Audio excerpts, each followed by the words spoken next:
दरबार में बैठे सभी लोग एक दूसरे की ओर देखने लगते हैं।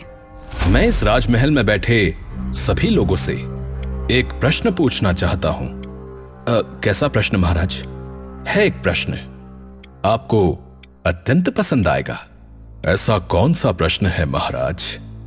हाँ, तो मुझे बताइए कि सबसे अधिक आवश्यक क्या है, बुद्धि या धन? पहले आप बताइए रुद्रा, आपको क्या लगता है? मुझे तो इसका उत्तर धन लगता है महाराज, क्योंकि जिसके पास धन है उसके पास सब है। और विदुर जी, आपको क्या समाधान लगता है इस प्रश्न का? विदुर कुछ देर तक सोचता रहता है। महाराज, मुझे लगता है कि बुद्धि अधिक आवश्यक है। परंतु ऐसा क्यों? ऐसा इसलिए महाराज, क्योंकि जिसके पास धन है उसके पास सब है, परंतु जिसके पास बुद्धि है उसके पास तो धन स्वयं है। महाराज सूरज ये सुनते ही हंसने लगते हैं। हर बार की तरह इस बार भी एकदम सही उत्तर है विदुर जी आपका। धन्यवाद महाराज। तभी एक सिपाही दौड़ते हुए दरबार में आता है। महाराज की जय हो। क्षमा करें महाराज, ऐसे बिन बताए आने के लिए। बताओ सिपाही, क्या हुआ? महाराज, बाहर एक महिला आपसे मिलने का आग्रह कर रही है। कोई विशेष प्रयोजन? प्रयोजन तो मुझे भी नहीं बता रही महाराज। कह रही है कि मात्र आपसे बात कहेगी। एक कार्य करो सिपाही, उन्हें दरबार में प्रस्तुत करो। सिपाही तुरंत उन्हें महाराज के सामने पेश कर देता है।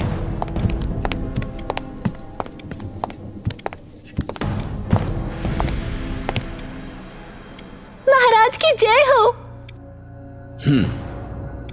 बताइए, आप क्या कहना चाहती हैं? महाराज, मेरा नाम माधुरी है। मैं शाहपुर गांव में रहती हूँ और आपके सामने खबर देने के लिए आई हूँ। कैसा समाचार? हमारे गांव में एक गुफा है महाराज, जिसका राज हमारे गांव के लोगों ने कई सालों से छुपाया हुआ है। ये सुनते ही पूरे दरबार में गहमा गहमी मच जाती है। कैसा राज? महाराज, उस गुफा के अंत में एक संदूक छुपा है। संदूक? अब ऐसा क्या है उस संदूक में? महाराज, मैंने खुद कभी नहीं देखा, परंतु गांव के जो भी बुजुर्ग हैं, उनके मुंह से सुना है कि उस संदूक में ऐसा अस्त्र है जिसे कोई भी पहन ले तो उसे कोई भी तलवार या शस्त्र एक खरोच तक नहीं पहुंचा सकता। तो मुझे लगा अगर इस बात में सच्चाई है तो कमलगढ़ के राजा को इसके बारे में पता होना जरूरी है। तभी दरबार में बैठा एक सलाहकार चंद्रा उठता है। महाराज, वैसे उड़ता उड़ता समाचार तो मैंने भी सुना है। क्या कहा?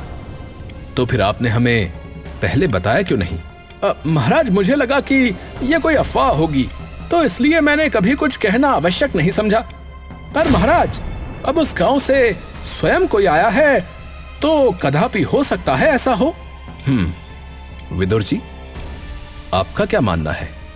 महाराज, मैंने तो आज तक ऐसा कोई अस्त्र नहीं देखा और ना ही कभी किसी से सुना ही जिसने ऐसा अस्त्र देखा हो। विदुर जी, देखा तो किसी ने ब्रह्मास्त्र भी नहीं है, पर क्या आप ये पूरे आत्मविश्वास के साथ कह सकते हैं कि वो है ही नहीं? विदुर इस बात पर कुछ नहीं बोलता। आपको क्या सच में भरोसा है कि ऐसा कोई अस्त्र वहां हमें मिलेगा? महाराज, मैं चाहती तो खुद जाकर ले आती, परंतु उस गुफा के अंत तक वीर से वीर योद्धा भी ना पहुंच पाए कभी। तो यदि कोई भी नहीं जा पाया तो हम भी कैसे जाएंगे? महाराज, वहाँ वीरता की नहीं बुद्धि की आवश्यकता है। महाराज तभी अपने सबसे होनहार सलाहकार की ओर देखते हैं और फिर वापस उस औरत की ओर देखते हैं। ठीक है, आपका धन्यवाद हमें इस महत्वपूर्ण कहानी से परिचित कराने के लिए। सिर्फ कहानी नहीं है महाराज, ये तय करना हमारा कार्य है। आप जा सकती हैं।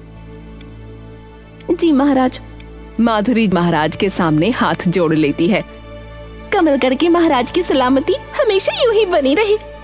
धन्यवाद।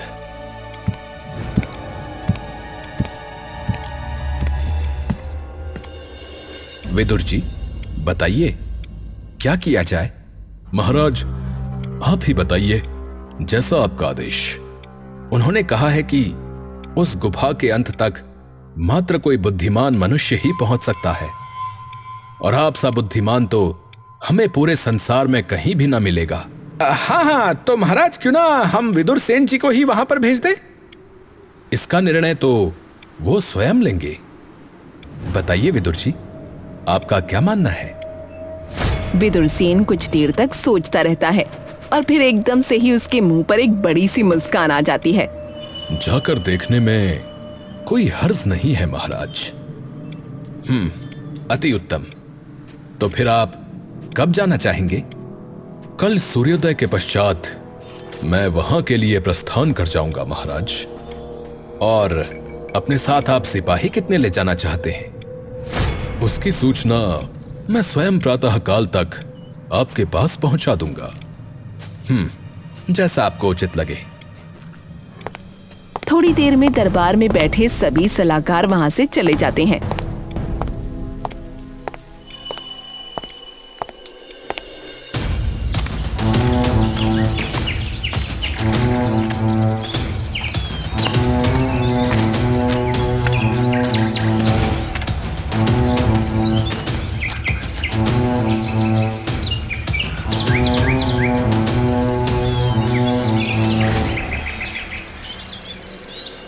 अभी तक विदुर सेन जी क्यों नहीं आए? तभी विदुर सेन महल में महाराज के सामने पधारते हैं। महाराज की जय हो। आइए, आपकी ही प्रतीक्षा थी हमें। आज इतनी देर कैसे कर दी आपने? महाराज, रात्रि को निद्रा कुछ ठीक से नहीं आई तो देर से सोया था, परंतु और इसी कारणवश समय पर जाग नहीं पाया। अच्छा, तो बताइए विदुर सेन जी, आपको किस किस वस्तु की और कितने सेना बल की आवश्यकता है? महाराज, मैं चाहता हूं कि मैं उस गुफा में अकेला ही जाऊं। ये सुनते ही सूरज सिंह एकदम चिंतित हो उठते हैं। ये आप क्या कह रहे हैं? उस गुफा में अनेक प्रकार का भय हो सकता है। भरोसा रखिए महाराज, उस जगह बल का कार्य नहीं, मात्र बुद्धि का कार्य है। आप ये अपने आप समझ जाएंगे। ठीक है महाराज, आज्ञा दीजिए। जी, आप जा सकते हैं। विदुर तभी उस गुफा की ओर निकल पड़ता है।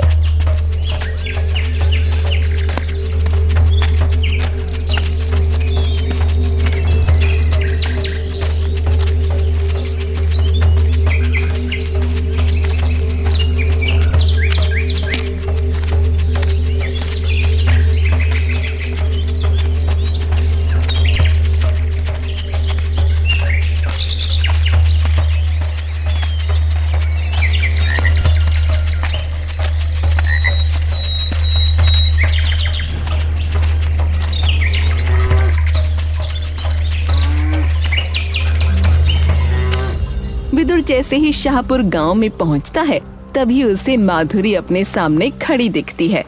उसका चेहरा अब उसके साड़ी के पल्लू से ढका होता है। अरे, आप ही का इंतजार कर रही थी। परंतु आपको कैसे पता कि मैं आने वाला हूँ? मुझे ऐसी चीजों का आभास पहले से हो जाता है। आइए मेरे साथ, मैं बताती हूँ वो गुफा कहाँ है।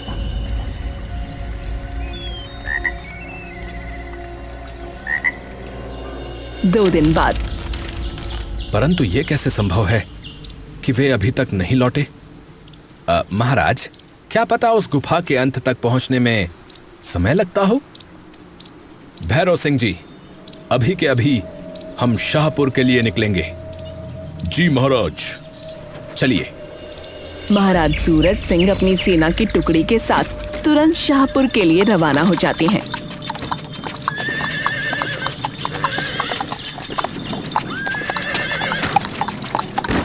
और शाम तक वो उनको ले वहां तक पहुंच जाते हैं।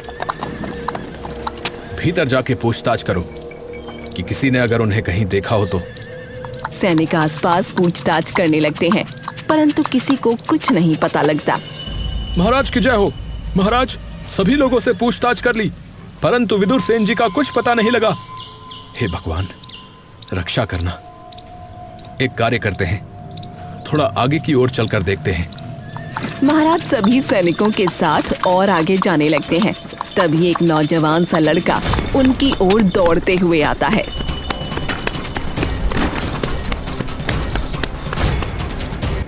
आप ही है ना कमलगढ़ के महाराज? जी हाँ, महाराज की जय हो। जी महाराज, आपने जो बनवाया था वो एकदम तैयार है। ये सुनते ही महाराज विचलित हो जाते हैं। मैंने भला क्या बनवाया था? नहीं महाराज, 2 दिन पहले आपके खास सलाहकार मेरी दुकान पर आए थे। ये सुनते ही सब लोग अस्त व्यस्त हो जाते हैं और महाराज के चेहरे पर एक हल्की सी उमंग की मुस्कान आ जाती है। वे आपके पास आए थे?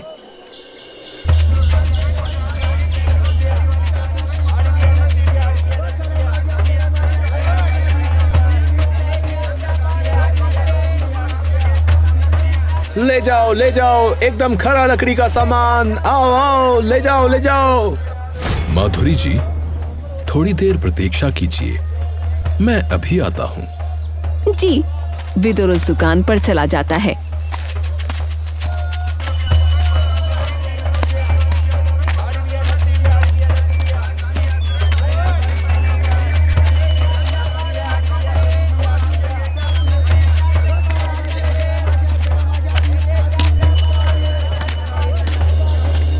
भाई, एक लकड़ी का बक्सा बना सकते हो? असल में हमारे महाराज को उनकी महारानी के लिए चाहिए था, जिसमें वे अपने श्रृंगार का सामान रख सके। जी, बिल्कुल हो जाएगा। ठीक है, परंतु मैं चाहता हूं कि आप वो संदूक एकदम खास और मजबूत लकड़ी से बनाएं। आप चिंता ना करें, बहुत मजबूत होगा। नहीं, इन लकड़ियों से नहीं जो आपके पास हैं, खास सागौन की लकड़ी से, एकदम मजबूत। यहां मिल जाएगी ना? जी मिल तो जाएगी, लेकिन जंगल में काफी गहराई में जाके मिलेगी, वहीं ये पेड़ मिलते हैं। यदि काम अच्छा करोगे तो दाम भी अच्छा देंगे कमलगढ़ के महाराज तुम्हें। परंतु हां, महाराज को यह अवश्य बता देना कि यह संदूक खास सागौन की लकड़ी का बना है। ठीक है, जैसा आप कहें। 2-3 दिवसों में स्वयं महाराज आके आपसे ये संदूक ले लेंगे।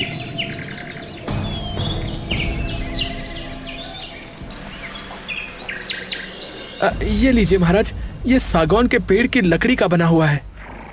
पूरी बात सुनते ही महाराज के चेहरे पर एक बड़ी सी मुस्कान आ जाती है। महाराज कुछ सोने की मोहरें निकालकर उसे देते हैं। ये लीजिए, इसे हमारी तरफ से रखिए। ये देखते ही हरिया की आंखें चमक उठती हैं। आपका बहुत बहुत धन्यवाद महाराज, बहुत बहुत धन्यवाद। जी। हरिया वापस अपनी दुकान पर चला जाता है।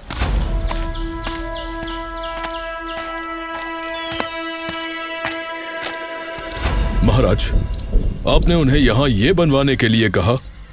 आप समझे नहीं, ये उपहार नहीं, संकेत है विदुर सेन जी का हमें। क्या? जी हाँ, मैंने उन्हें कभी नहीं कहा ऐसा कोई संदूक बनवाने के लिए।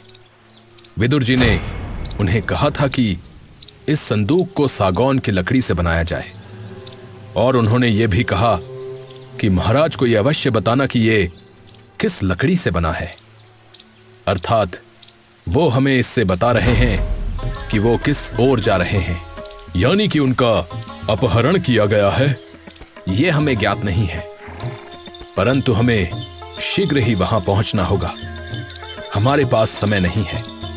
उस व्यक्ति को लेकर आओ, वे हमें बताएगा कि कहां है वो पेड़।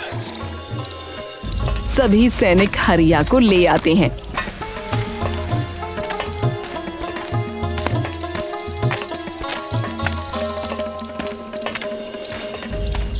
और हरिया तभी उन्हें गहरे जंगल में उन पेड़ों के पास ले जाता है।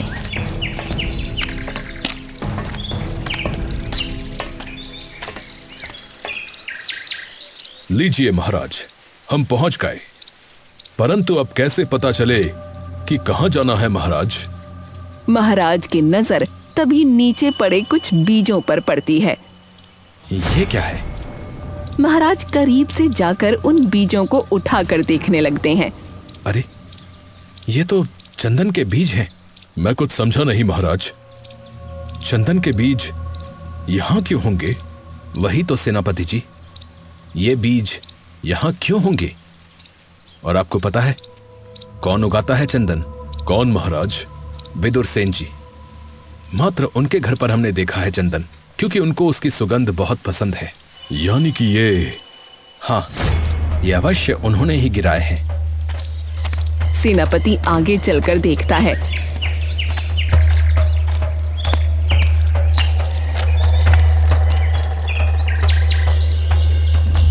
महाराज, आगे भी ये बीज पड़े हुए हैं, तो अवश्य यही रास्ता है।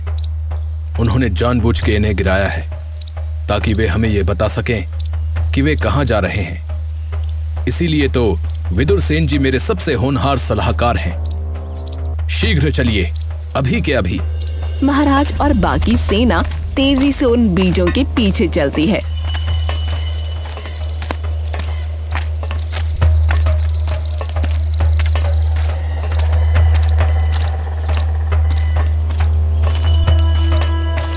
और तभी उनके सामने एक गुफा आ जाती है।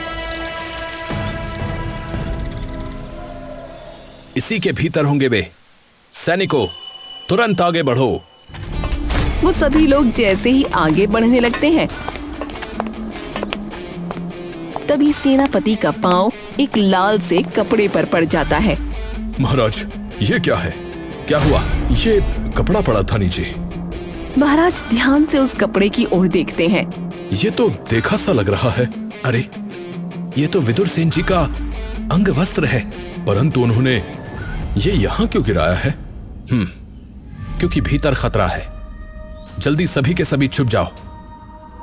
सारी सेना तुरंत वहीं छुप जाती है। अर्थात अवश्य किसी ने उनका अपहरण ही किया है। हाँ, परंतु ऐसा कौन कर सकता है महाराज? ये तो हम बाद में पता लगाएंगे। अभी ये सोचिए कि भीतर कैसे जाना है। तभी उन्हें दिखता है कि अंदर से 2 सिपाही बाहर आ रहे हैं। महाराज, ये तो, हाँ, भिवाली राज्य के सैनिक हैं, हमारे सबसे बड़े शत्रु। अब क्या करें महाराज? महाराज सूरज तभी पास छुपे सभी सैनिकों को कुछ इशारा करते हैं, जिसे देख सभी सैनिक इधर उधर फैल जाते हैं। और तभी महाराज जोर से बोल पड़ते हैं, आ जाओ। जिसे सुन के भिवाली राज्य के वो दोनों सैनिक चौंक जाते हैं। कौन है? आओ, कौन है वहाँ? दोनों सैनिक धीरे धीरे आगे की ओर बढ़ने लगते हैं। तभी उनके पीछे महाराज सूरज के कई सारे सैनिक आ जाते हैं। अब हमें कोई इतना शीघ्र पकड़ नहीं पाएगा। पर महाराज, क्या सिर्फ आप दोनों का जाना सुरक्षित होगा? आप महाराज हैं। आप लोग हमारी चिंता ना करिए, और हम अकेले नहीं हैं। आप लोगों को हमारे पीछे पीछे आना है, परंतु थोड़ी दूरी बना के। और जैसे ही हमारा कोई इशारा आए तो तुरंत चौकन्ने हो जाना।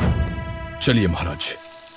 धीरे धीरे महाराज और सेनापति एक एक करके अंदर तैनात भिवाली राज्य के सभी सैनिकों को ध्वस्त कर आखिरकार विदुर सेन तक पहुंच जाते हैं, जिन्हें एक कैद खाने में बंद करके रखा गया होता है। महाराज को देख विदुर सेन के चेहरे पर एक मुस्कान आ जाती है। महाराज, अभी इसका समय नहीं है। अत्यंत कठिनाई से हमने इनके सेनापति को संभाला है। अभी चलते हैं, इससे पहले कि वो होश में आ जाए। नहीं महाराज, उसे ही तो साथ लेकर चलना है। इसीलिए तो मैंने ये सारा खेल रचा। महाराज तुरंत विदुर सेन को वहां से छुड़ा कर ले जाते हैं।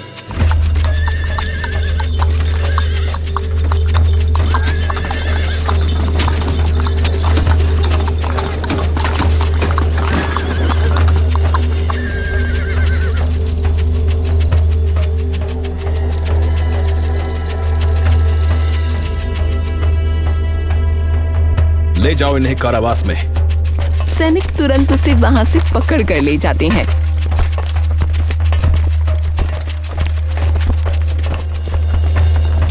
विदुर जी, अब बताइए कि ये सब आपने कैसे किया? वो मैं बता दूंगा महाराज, परंतु अभी कार्य पूरा नहीं हुआ। पर ऐसा क्यों? महाराज, जैसा कि आपको ज्ञात ही है कि ये जो भी हुआ ये सब भिवाली के राजा का षड्यंत्र था। वो तो समझ आ गया, पर आप ही क्यों? क्योंकि शरीर से यदि बुद्धि हटा दो तो शरीर किसी काम का नहीं रहता सेनापति जी। और विदुर सेन जी बुद्धि हैं इस राज्य की, जिसने न जाने कितनी बार अपनी बुद्धि से शत्रु को ध्वस्त किया है। तो उन्होंने सोचा कि अगर ये हट जाए तो हमारे राज्य को कोई नहीं बचा पाएगा। अच्छा, पर आपको पहले से ही कैसे पता था कि ये सब षड्यंत्र है? क्योंकि महाराज, वो महिला जब दरबार में आई तो उसके अंदर से एक सुगंध आई मुझे। कैसी सुगंध?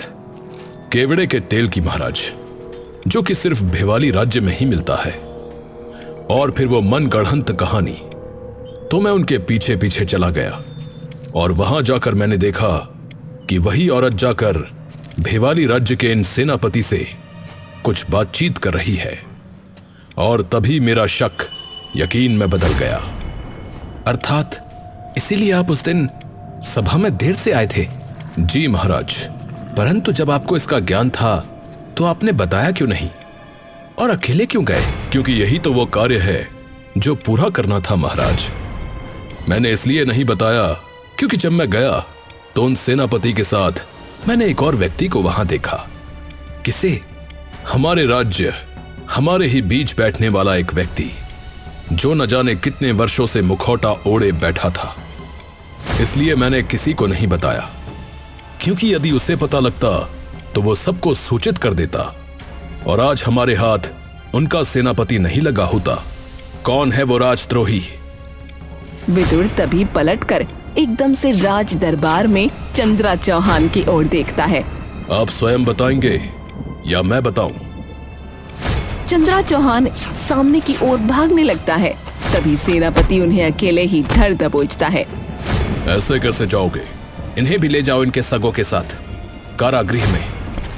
सभी सैनिक तभी उन्हें बंदी बनाकर अंदर कारागृह में ले जाते हैं।